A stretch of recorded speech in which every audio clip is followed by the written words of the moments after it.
This week on Anglian Lives has been a journalist, a presenter, a broadcaster, a husband and father, a company director, a vigorous all-rounder with a fascinating past and an amazing future.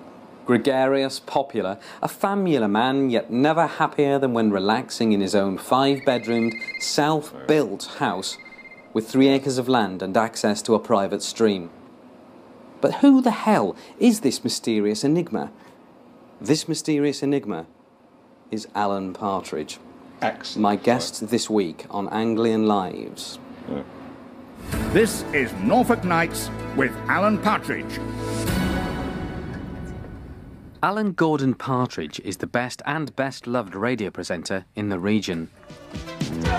That was for anyone who's going through a trial separation or messy divorce. The Human League with the Don't You Want Me? 50% she got. It's weighted against the man. He was born into a changing world of rationing, teddy boys, apes in space and the launch of ITV. But the Norwich of today is a very different place, although the market still remains. Hello, I'm Alan Partridge. Alan's broadcasting career began as chief DJ with Radio Smile at St Luke's. Sorry, second hand, but it's in quite good condition. He makes a point of returning every February. Has anyone never heard of me? No. Right, it's very rude to say After replacing Peter Flint as the presenter of Scout About, he entered the top 8 of BBC Sports presenters. Bang! And join me, Alan Partridge, for the big race at Marple, the horse race. But Alan's big break came with a primetime BBC chat show.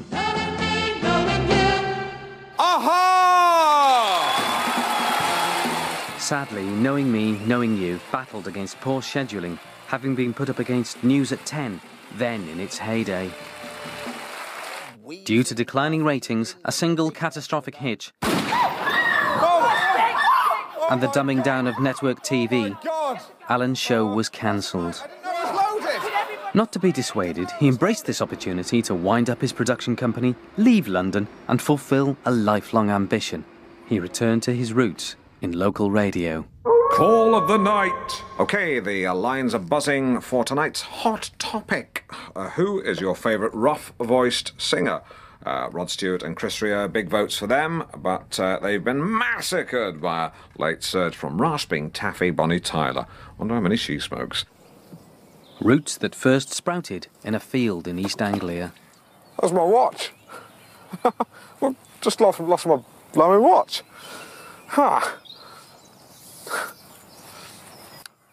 Actually, keep that bit in. It's nice. I think it gives it a human touch. Nice. Now single, Alan is an intensely private man and a keen businessman. 300k all we take is a sky. He's always on the lookout for new investment opportunities. Tonight, we examine both the public, private and professional faces of Alan Partridge.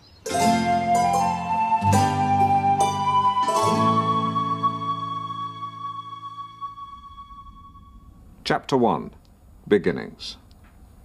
Congratulations, Mrs. Partridge. It's a boy, said the doctor, handing me a boy to my mother. I had just been born. Yeah. Anyway, just... Alan, your book, Bouncing Back, if you don't mind me saying, I think it's a rather brilliant book that only ended up out of print because it was not properly promoted by the publisher. Thank you, Ray. I think that's fair to say. Why did you want to come on television and talk about it? I think to have my side of the story heard, but I'm not expecting an easy ride, Ray. I know you're one of the toughest in the business. Thanks. How did you prepare for the writing of the book? I spent a week in Prestatyn and I read 8 autobiographies, which, as you well know, is more than one a day. And I asked myself a lot of tough questions. I wrote them down and I put them in the book. Shall we have another look at the book? Yes. Where do I look? No, to the right. Am I a broadcaster? Yes. Do I hold a full driving licence? Yes. Am I very good at judo? Yes, little known fact. Did I once talk a depressed man down from a wall? Yes. But it wasn't that high, and he wasn't that depressed. He'd locked himself out of his business premises and was trying to get in. That was from a chapter entitled Yes, I Am, No, I'm Not. It's more or less the list I read, but slightly extended. It's the weakest part of the book. Oh, I don't know. I wouldn't say that. Well, what do you think's the weakest part, Ray? Well, it's. I mean, it's all great. I mean, it's all very good. I mean, it's a very good book. Yeah. Mm-hmm. At one point, you speak so movingly about your Toblerone addiction. Yes. We wanted to do a product placement deal with Toblerone, but they insisted on putting a mini Toblerone on the jacket cover, and I felt that would have cheapened an otherwise tragic tale of how I, Alan Partridge, bounced back. I remember one very low point, I got a whole one stuck sideways in my mouth, and a woman who works for me had to break its back with a toothbrush. I actually made myself sick. I mean, I didn't make myself sick. I spewed into a thermos. No prizes for guessing what I did with that. A lot of people... Threw it away. A lot of people, when they get low, they turn to alcohol or drugs. Yes, I know a producer in the business who is an alcoholic. But, you know, he makes a living, so people ignore it. When he's on the wagon, you see him in the pub with an orange juice, but you can tell he wants one. And, you know, his wife's left him again. She won't go back to him this time. Oh dear, it was a bit of... Yeah, he didn't knock her about. If anything, it was the other way around. I mean, you know about that. Alan is extremely skillful at scaling the dizzy slopes of sports commentation. This course actually reminds me of when I was tobogganing at the age of 16. I hit something and fell off. I was concussed. Hit a cat. No cats here, of course. The groundsmen are quite strict about not letting cats onto this course. One of those things comes down on a cat, it doesn't stand a chance. Sevi Ballesteros, the bullfighter. That's what I call him. Though, technically, he's a professional golfer. A friend of mine said recently, what do you get if you cross a ballerina and a bastard? Ballesteros was his answer.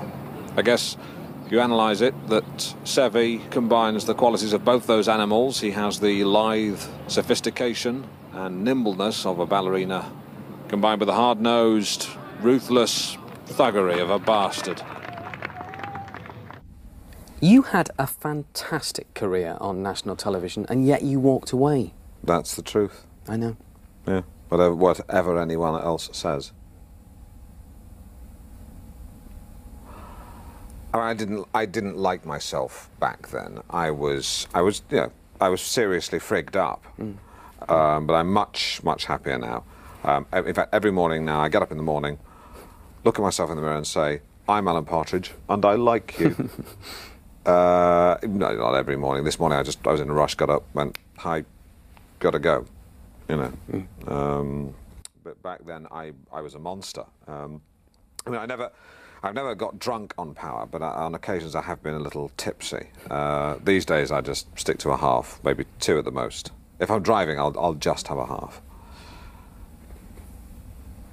Yeah, I mean, I realise I'm just talking about drink now. Yeah, that's fine. Yeah, not power. Okay, it's not just me asking the questions tonight. We're also joined by my electronic assistant, Digital Dave. Digital Dave. Okay, Digital Dave, far away. How long did it take after your wife left you for your divorce to come through? Wife, yeah, sounds like life and his wife, sorry. How long after my wife left me did the divorce come through? 2.5 years. What do you think of American football? It's just futuristic rugby. Is your wife still with the man she left you for? Sorry, his wife. I know it sounds like life, but... No, she's not. What is the best way to cook a sausage? It's the best What's the best way to cook a sausage? Yeah. Fork prick the skin to allow the moisture to escape. Simple as that. What would you say to any young people heading for London? To any 9 people heading for London? So what would you say to any young people? Go for the day, visit Madame Two Swords, get the hell out.